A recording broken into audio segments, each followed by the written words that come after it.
The Blues stay hot with a second straight win on the West Coast tonight, a 4-3 victory over the Anaheim Ducks. Good evening, everyone, and welcome into the Blues Hub Postgame Show. I am Ethan Hannaford, joined by the voice of Lindenwood Hockey, Jacob Stanoch. Jacob, plenty to discuss about tonight's game as the Blues stay hot. We will get to all of it in just a moment. First, Blues Hub Postgame Show is presented by Hot Shots, St. Louis's home for all the games, all the time since 1990. Find yours at hotshotsnet.com. Jacob, it got a little bit interesting there at the end there, but overall, I think a pretty solid game from St. Louis. They had to overcome some penalties and some lack of discipline there in the first two periods, but overall, once again, St. Louis continues to build. Jordan Binnington continues to play some of his best hockey that we have seen arguably in the last couple of years. And they once again remain in the playoff hunt, just 1 point back. Yeah, I thought today's game was very, very well played by the Blues. Had a really good start, get that Torpo goal. And I texted Thomas and Mike at their score. I said, what are the odds that Toropchenko was going to score the opening goal tonight? And I'm sure those odds were probably in the 20,000s. I wouldn't be surprised if that was even an odd put out. But no, I thought it started off well. And then obviously they give up the power play goal, which was just a great shot coming in. But yeah, I think the gist of it really was, I thought they played a good game. And I think they just played against a team that played a great game as well. I thought Anaheim did an excellent job going back and forth with the Blues. They had a very physical game. That's their style of play over in Anaheim, and they got some good goals in there as well. Binner played, again, an excellent game, and the 3 goals he let up were goals that the only goals he really lets up nowadays are the ones that are nearly impossible to save. And he had some incredible saves again tonight. But yeah, I think the biggest takeaway, I think it's kind of the same thing. It was a little sloppier by the Blues against the Kings on Wednesday. But really, I think they've just played 2 good teams. Doesn't really matter where they're at right now, but every team is at a push towards the end of the season. Anaheim obviously not too far away from St. Louis points wise. So they're obviously in a late season push. And, like I said, again, Anaheim had a good game. They played very well. And I think you got to hand it to the Blues, that ability to, even when they're not having their best game, they can still find a way to win. And that's what they did tonight. Yeah, I think you summed it up pretty well.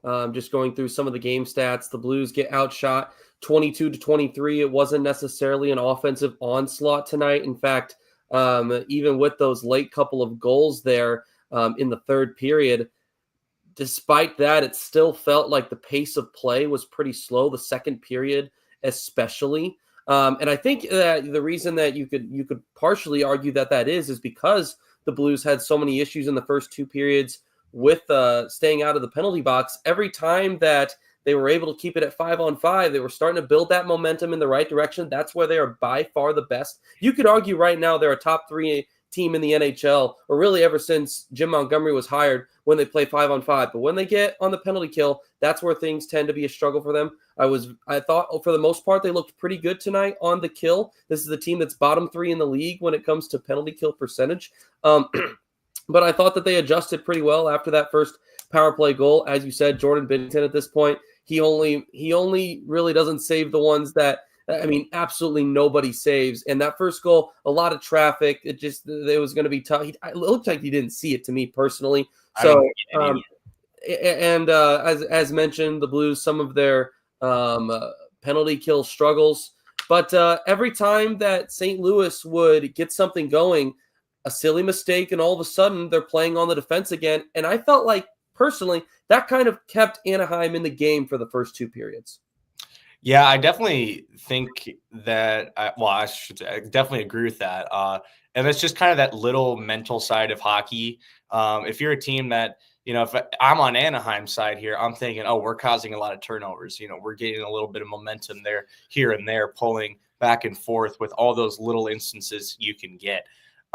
So, and obviously on the Blues side, they were, some loose passes or just trying to get out of their zone, going right back up to the point. And that's just kind of those kind of desperation plays of, hey, we just want to get the puck out of our zone. But I thought, and this is something the Blues, I think, have done very well. When they make those mistakes, getting back and playing good defense. And I think that's kind of the reason why we didn't see anything defensively, even after Parayko got hurt, why we didn't see anything coming from the deadline today, moving defensive players. St. Louis, the Blues have a very sound defensive core. They don't have defensemen that put up a ridiculous amount of numbers.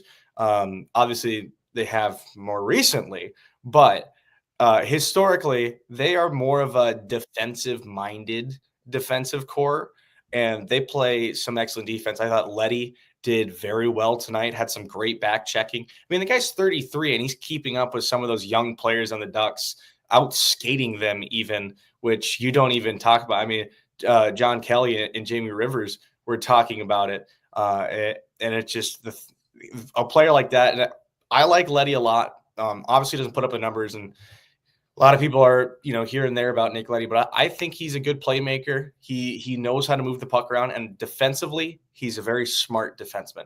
And he knows how to get around the players, know how to get to the puck, and he did that very well tonight. But yeah, those little mistakes, that's kind of what has kept every team in it with the Blues more recently. But at the same time, I mean, teams are going to make mistakes, and that's what it is. It's just the goal to limit them. And really what I've seen is that the Blues aren't giving up an insane amount of mistakes. They're not giving up a whole bunch of turnovers. But teams are doing a good job of capitalizing off of Blues turnovers. Despite being kind of a minimal number, they're just doing a good job of just throwing it right back down. And that might just be something of the positioning, or need to be a little smoother on the breakout, whatever it may be. But that's kind of the one thing I've noticed, is that teams typically, they take advantage of what they can get, and they do a good job. That's the same thing what the Blues what the Blues do with their offensive chances, is they take advantage of what they get, and they're doing it more and more throughout this season. Things were knotted at one after one period of play, and as mentioned, felt like it was a pretty neutral second period until Braden Schenn broke the tie. Really pretty goal that was, and we can talk about this a little bit more, but strong forecheck, offensive pressure once again leads to a mistake from the opponent, and a great job there by Jordan Kyrou, getting a stick in the way, forcing that turnover, and then a great pass from him to Holloway, and then from Holloway to Schenn leads to the goal that gives the Blues a 2-1 lead. I thought that was a really pretty combo right there, and it felt like that was the direction that things, for I would say a solid 15 minutes, in my opinion, from that point on, things started to move in the direction of St. Louis. Yeah, certainly. I mean, I think it was partially too, I think both teams did a good job of just kind of clogging up the middle, and just not allowing pretty much any space exiting zones, and really making difficult. Even if you were able to gain the neutral zone, it was going to be very hard to get through that. But that play was perfect pestering style of hockey, and the offensive pressure that the Blues have, the forechecking pressure that they bring. And I believe it was Holloway, I'm not mistaken, that was able to steal that puck away. It's a little late to play in the California time. I'm trying to remember the numbers, but I swear. But if I remember right, I think it was Holloway, and he did that a lot tonight as well, doing an excellent job stealing pucks away in the corners, hounding the Ducks inside of their own zone in the circles. And right there, it was a prime example. Stole the puck away off of a kind of a rough pass, fed it off, and just Schenn burying it beautifully. And the Ducks goaltender there, I mean, he probably could have saved Toropchenko's shot. Definitely probably could have saved Bolduc's shot. Bolduc. Yeah. that was another one where I'm just like, oh, yeah, just kind of leaked through. Got a piece of both of those. He got a piece of, but wasn't able to get enough, and they just kind of leaked through. And you bring up Zach Bolduc's goal. I tell you what, we saw that burst of speed there from Bolduc. That breakaway reminds me a little bit of another forward that may have a little bit of speed on this Blues roster. Jordan Kyrou. I don't know. It saw a little bit of it there. That was pretty impressive. Great pass there from Cam Fowler. We have to mention Cam Fowler. 2 assists tonight in his return to Anaheim. They played a welcome home video during either early in the game or in the pregame. And he said that it was a little bit emotional early on, but clearly he was a little bit extra motivated tonight. And, I know you guys had the instant reaction earlier and about the Blues being silent at the trade deadline. But I tell you what, when you look at the season as a whole, the acquisition of Cam Fowler could end up being one of the best trades made in hockey this season. I can't imagine what the asking price would have been for him if the Ducks would have held on to him until the trade deadline, because the Blues end up giving up a second and a prospect. They get a fourth in return along with him. But what a trade that has ended up being for St. Louis this year. That's really the best way to put it. I mean, because not only has he put up some great numbers, but defensively he's playing insane. And his puck movement almost rivals Leddy with the passes that he made. I think it was a prime example with Bolduc. That I believe that is now the second time that Bolduc has gotten here in this stretch that he's gotten a clean feed right up the middle, take it in and score. And, I mean, first of all, Bolduc has just been playing insane. Like you said, comparing him to Kyrou, I would say very similar to that second year Jordan Kyrou had, where he was just unreal positioning, getting himself in the right spots and finding a way to speed down and score some excellent goals. But that Bolduc goal really fired that team up. And it all started really down low with that Fowler feed, which was insane. But again, it's the Blues passing as a whole. And that was something I noted long back all the way at the Colorado series or Colorado game, the second game after the Four Nations break. Was the passing was just crisp, and the goals were just pretty much every single goal was a team goal. And we saw that again tonight with the Schenn goal, which was another beautiful team passing goal. And again, Fowler has just been an excellent piece to that. As of right now, in retrospect, like at the time, it didn't seem too nuts, but then after the Winter Classic, things started to get a little bit of, oh, maybe it was a steal. And now you're looking at it, it's like, yeah, I think Doug might have pulled the rug right out from under the Ducks on that one. Yeah, no doubt about that. And just back to Bolduc real quick, talk about how hot he's getting now. 6 goals in the last 10 games for Zach Bolduc. So keep an eye on him here in the latter half.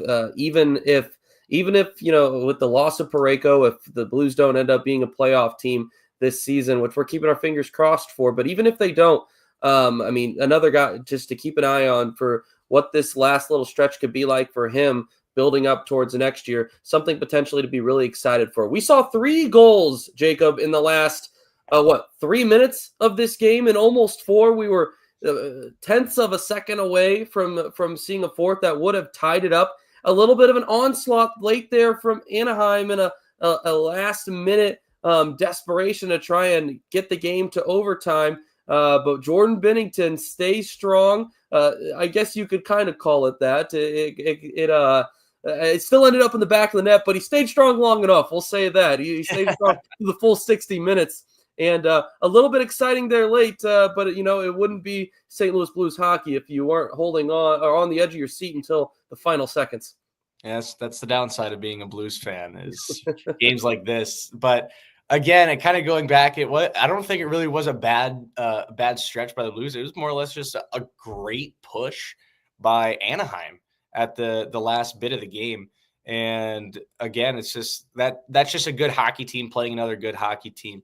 And Anaheim's kind of I don't think they've had the same kind of results the Blues have had, but they really have that push here, and it really showed tonight as well. Just not coming up on the positive side for them. But yeah, excellent game by the Ducks, and Binner again standing on his head. What can't we say about Jordan Binnington? Even before the Four Nations, the numbers might not have said it, but he was still playing some great hockey. And then obviously he goes to the Four Nations, plays unreal, wins a ship with Canada, then comes back and just continues it. And he really, like, outside of probably his second or third season, whichever one, where he in the nicest way possible, kind of got a little bit of ego and had that one rough season. But after that, he's been insane. And I would honestly say he is a top 5 goaltender in the NHL right now. The Blues 4-3 winners tonight. Taking a quick look over just at the playoff picture. I'm going to be wrapping up here in a couple of minutes, and then some of the other scores that do have implications on the Blues. The Utah Hockey Club kind of sneaking into that playoff picture here in the last couple of days. They fell tonight in overtime to the Chicago Blackhawks, 4-3 the final there. So they do pick up a point. And then the Vancouver Canucks defeat the Minnesota Wild, despite the Wild almost doubling their shot total tonight of Vancouver. They win that one 3-1. Calgary did not play tonight. So as we speak, the Blues currently 1 point out still, but now Vancouver has the second wild card spot with 69 points. Calgary and St. Louis tied in total points with 68, but the Blues are still behind in the point percentage because they do have played 2 games more than Calgary and Vancouver. Fat Bob commenting on the Toronto goal, sinking his parlay. My deepest condolences to you, my friend. And here is to hoping that tomorrow's game goes better for you in that sense. Excuse me. But yeah, as we begin to wrap this one up, Jacob, just any final comments on the Blues and what just moving forward here? Like I said, you're 1 point out. I think it's important to mention as well. According to Talkathon, the Blues have the weakest strength of schedule remaining in the NHL. I know that they just lost Colton Parayko, but they're playing good hockey. The top 6 is playing phenomenal hockey. Jordan Binnington is playing the best hockey we've seen in a long time from him. It's at this point, it's almost you just go and do it. You see what happens, and it feels like if the Blues can keep stringing together wins against teams that they honestly should beat, then there's a chance that they could sneak into the wild card even without their best defenseman. I mean, it's pretty obvious right now with what the Blues are doing. And I mean, obviously you can say, weakest strength of schedule. To me, that means nothing. It's the NHL. It doesn't matter who you are. You're still playing professional hockey players that are just as good as the next guy. Right. So they still got to bring their A game every single game. And they've done that. I mean, because they're now 7-1-1 in the past 9 games. And against some teams that they might not be, top of the league, but they're still incredibly good team. I mean, look at where the Kings are at right now. They're, I believe, third in the Pacific. They got them again tomorrow. Anaheim obviously is not too far behind them. And now the Colorado jumping up to that 3rd spot in the Central. So obviously you got hard enough in your division that you're competing for. The top 4 teams, I mean, where the Wild were at, and they're still playing great hockey, yet they're the number 1 wild card right now. But I think just right now, the biggest thing they got to do is just continue to play their game and don't doesn't matter who you're playing. It's you play the same game, play like you're playing, for a playoff spot every single game, because that's what they're doing. So it doesn't matter if you're playing Chicago, San Jose, or if you're playing Winnipeg. You got to play the same style of hockey every time. Never undermine an opponent. And I don't think they've yet to really do that. I think they've had some instances where they might have stepped off the gas a bit. But other than that, they're playing good hockey. And the other instance too, and I think this is more or less for the fans, if we drop a couple games, it's because we're playing good teams that are probably in the same spot with us, or they're just fighting for something else. And I hope that that's the reason we lose a couple of games. Fingers crossed that would be the case, but things looking good right now, no doubt. I shouldn't finish this West Coast trip tomorrow night, 7:00 start against the Los Angeles Kings, who they defeated on Wednesday in a 3-2 shootout. And then they'll have a well-deserved 4 days off. They'll face off then on next Thursday against Pittsburgh, and then next weekend against Minnesota. They are not back at home until Sunday the 16th, once again, where they'll face Anaheim. And so looking forward to seeing how this the remainder of this road trip goes for the Blues. Jacob, I appreciate you joining me tonight for the Blues Hub Postgame Show. Just a reminder that the Blues Hub Postgame Show is presented by Hot Shots, St. Louis's home for all the games, all the time since 1990. Find yours at hotshotsnet.com. Jacob, I appreciate it once again. I myself, Ethan Hannaford, and Mike Meyer will be joining you for tomorrow night's post-game show following the game against LA. Start to first puck drop, is at 7:00, and then we'll be with you for the post-game. We'll see you tomorrow.